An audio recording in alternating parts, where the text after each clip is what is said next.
السلام علیکم اسٹوڈنٹس، آج کا ہمارا lecture C P C order 6 rule number 8، 9 and 10 پہ ہے۔ تو اپنا لیکچر شروع کرتے ہیں۔ سب سے پہلے میں رول نمبر 8 کو تھوڑا سا ایکسپلین کر دیتی ہوں کہ اس میں کیا بات بتائی گئی ہے، اور اس کے بعد پھر میں اس کی ٹرانسلیشن کر دوں گی۔ آرڈر 6 رول 8 بڑا سادہ سا ہے، اس میں کوئی ایسی کمپلیکیٹڈ بات نہیں ہے۔ اس میں صرف ہمیں یہ سمجھایا گیا ہے کہ اگر عرضی دعویٰ میں کوئی معاہدہ بیان ہو جاتا ہے، یعنی کہ ایک پلینٹف ہے وہ معاہدہ بیان کر دیتا ہے اپنے عرضی دعویٰ میں، اور جو ڈیفینڈنٹ ہے وہ اس معاہدے کا انکار کر دیتا ہے، تو ہم نے یہ نہیں مان لینا کہ یہ جو ڈیفینڈنٹ ہے اس نے انکار معاہدے کی قانونی حیثیت کا کیا ہے، بلکہ ہم نے یہ مان کے چلنا ہے کہ یہ جو انکار ہوا ہے ڈیفینڈنٹ کی جانب سے، یہ ہوا ہے معاہدے کے حقائق کو لے کے، ایسے حقائق جو کہ پلانٹف نے اپنے معاہدے میں بیان کیے گئے ہیں لیکن ڈیفینڈنٹ نے اس کا انکار کیا ہے،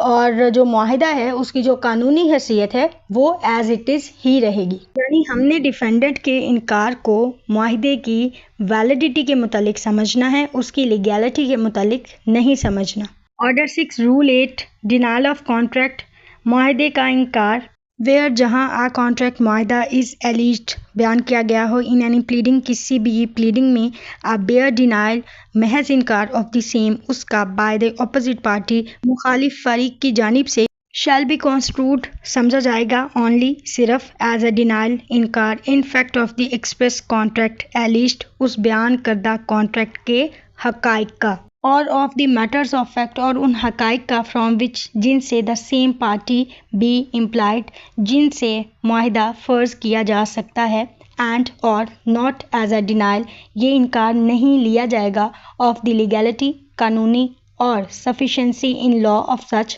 کانٹریکٹ، اور اس انکار کو اس معاہدے کی قانونی حیثیت اور قانونی ضرورت سے انکار نہیں سمجھا جائے گا۔ Next rule number 9، effect of document to be stated, بیان کیے گئے دستاویزات کا پر اثر ہونا۔ آرڈر 9 ہمیں یہ بتاتا ہے کہ ہم نے جب پلیڈنگ تیار کرنی ہے تو اس میں کون کون سی باتوں کا خیال رکھنا ہے، تو وہ اسی ایک بات کا ذکر کرتے ہوئے کہتا ہے کہ اگر کوئی ایسی دستاویز ہے جس کا جو کانٹینٹ ہے وہ اہم ہے ہماری پلیڈنگ کے لیے، چاہے وہ ریٹن اسٹیٹمنٹ ہے، چاہے وہ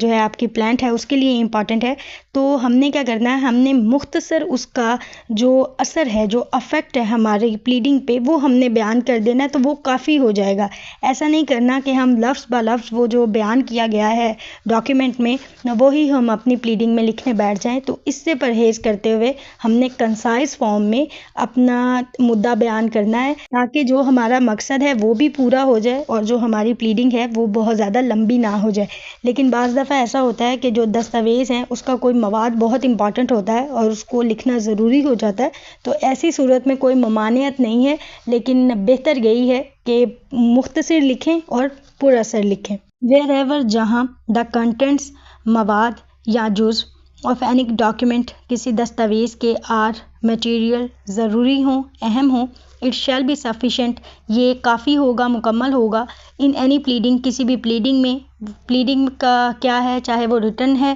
چاہے وہ آپ کی پلانٹ ہے، یہ دونوں مل کے پلیڈنگ بناتی ہیں، یہ بات آپ نے یاد رکھنی ہے، لاگ 8 میں MCQ آتا ہے یہ۔ اچھا، to state the effect thereof اس کا اثر بیان کرنے کے لیے as briefly as possible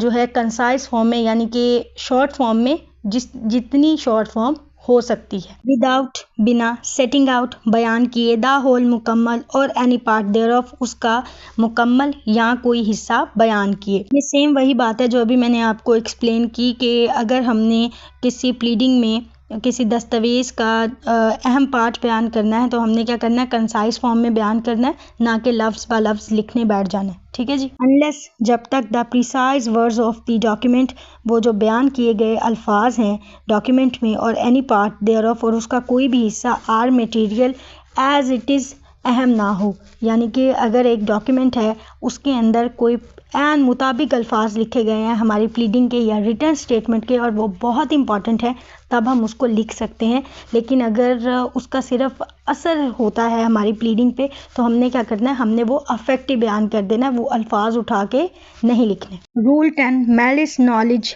etcetera, بدنیتی کا علم وغیرہ۔ رول 10 ہمیں یہ کہتا ہے کہ اگر کسی پلیڈنگ میں ہمارا مقصد یہ ہو کہ ہم نے دوسرے شخص کی بد نیتی، دھوکہ دہی یا جو اس کی دوسری ذہنی کیفیت ہے اس کو بیان کرنا ہے تو ہمارے لیے صرف اس کا لکھ دینا ہی کافی ہوگا، نہ کہ ہم اس کی تفصیل لکھتے پھریں گے کہ ہم نے کہاں سے یہ شواہد اکٹھے کیے، کہاں سے یہ ثبوت اکٹھے کیے اور کیسے ہم اس نتیجے پہ پہنچے کہ یہ جو شخص ہے یہ بدنیتی کا جو مرتکب ہے اور اس نے ہمارے ساتھ دھوکہ کیا ہے۔ یہ جو غیر ضروری ڈیٹیل ہے یہ ہمیں بتانے کی، یہ ہمیں لکھنے کی ضرورت نہیں ہے، بلکہ ٹو دی پوائنٹ جو ہمارا مقصد ہے وہی لکھنے سے ہماری جو پلیڈنگ ہے وہ افیکٹو ہو جاتی ہے، سمجھنے والے کو اس کی سمجھ آ جاتی ہے۔ جی، اس کی مثال میں آپ کو بتاتی ہوں کہ اگر ہم پلیڈنگ میں یہ لکھنا چاہ رہے ہیں کہ یہ جو شخص ہے اس نے ہمیں دھوکہ دیا ہے یا اس کی جو نیت تھی وہ خراب تھی اور اس نے ہم سے دھوکہ دہی سے 40,000 روپے یا جتنی بھی اماؤنٹ ہے وہ لی ہے، تو یہ بیان کر دینا کہ اس کو اس بات کا علم تھا کہ یہ جو شخص جو کام کرنے والا ہے یہ دھوکہ دہی ہے، یہ بدنیتی ہے، لیکن اس کے باوجود بھی اس نے یہ کام کیا، یہ کافی ہے۔ ٹھیک ہے، ہم نے یہ نہیں بتانا کہ فلاں جگہ سے ہمیں یہ شواہد ملے، فلاں جگہ سے ہم نے یہ ثبوت اکٹھا کیا تو پھر ہم اس نتیجے پہ پہنچے ہیں کہ یہ جو شخص ہے یہ بدنیتی کا مرتکب ہے اور اس نے ہمارے ساتھ دھوکہ کیا ہے۔ ویر ایور جہاں کہیں اٹ از مٹیریل، یہ اہم ہو، ٹو ایلیج بیان کرنا، میلس بد دیانتی، fraudulent intention دھوکہ دہی کا ارادہ، نالج علم اور other condition of the mind of any person اور کسی دوسرے شخص کی کوئی اور ذہنی کیفیت، اٹ شیل بی یہ ہوگا سفیشینٹ مکمل کافی، ٹو ایلیج بیان کرنا، دا سیم وہی، ایز اے فیکٹ اس کو ہی حقیقت بیان کرنا، وداؤٹ بنا سیٹنگ آؤٹ بیان کیے، دا سرکمسٹانسز حالات و واقعات، فرام وچ جس سے دا سیم کا جو لفظ ہے اس کا مطلب یہ ہے کہ یہ جو انٹینشن ہے یہاں سے جو ہم نے اخذ کیا ہے وہ the same is to be inferred, جہاں سے ہم نے ان تمام باتوں کا اندازہ لگایا ہے، کن باتوں کا، فراڈ کا، ٹھیک ہے، بدنیتی کا، کسی چیز کا علم ہوتے ہوئے صحیح بات نہ کرنے کا اور باقی جتنی بھی ذہنی کیفیات ہیں ان کا۔ تو جو نقطہ میں نے آپ کو پہلے بیان کر دیا ہے اس رول کے متعلق، اس میں وہی بات کی گئی ہے کہ اگر ہم نے کسی شخص کی بدنیتی کا یا دھوکہ دہی کا اس کا بیان کرنا ہے اپنی پلیڈنگ میں تو ہم نے صرف بیان کرنا ہے، ٹھیک ہے، اس کی تفصیل بتانے نہیں لگ جانا کہ ہم نے کہاں سے اس کا ثبوت اکٹھا کیا اور کیسے ہمیں یہ معلوم ہوا کہ یہ جو شخص ہے یہ بدنیت ہے یا یہ دھوکہ دینے والا ہے۔ اب میں ایک دفعہ پھر سے ان تینوں رولز کو ایک ساتھ اکٹھا آپ کے لیے ایکسپلین کر دیتی ہوں کہ اگر کوئی پوائنٹ مس ہو گیا ہے تو آپ کو وہ یاد رہ جائے۔ جو رول 8 ہے وہ کہتا ہے کہ اگر ایک پارٹی پلیڈنگ میں کوئی کانٹریکٹ بیان کرتی ہے اور دوسری پارٹی اس کو ڈینائی کرتی ہے تو ہم نے اس ڈینائل کا جو مطلب لینا ہے وہ کانٹریکٹ کے فیکٹس کے متعلق لینا ہے، نہ کہ اس کی لیگل ویلیو کے، لیگل حیثیت کے متعلق لینا ہے۔ رول 9 ہمیں کہتا ہے کہ اگر کسی ڈاکیومنٹ کا کوئی مواد، کوئی متن امپورٹنٹ ہے ہماری پلیڈنگ کے لیے تو ہم نے اس کی امپورٹنس بیان کر دینی ہے اپنی پلیڈنگ میں، ٹھیک ہے، ایسا نہیں ہے کہ ہم نے حرف بحرف وہ جو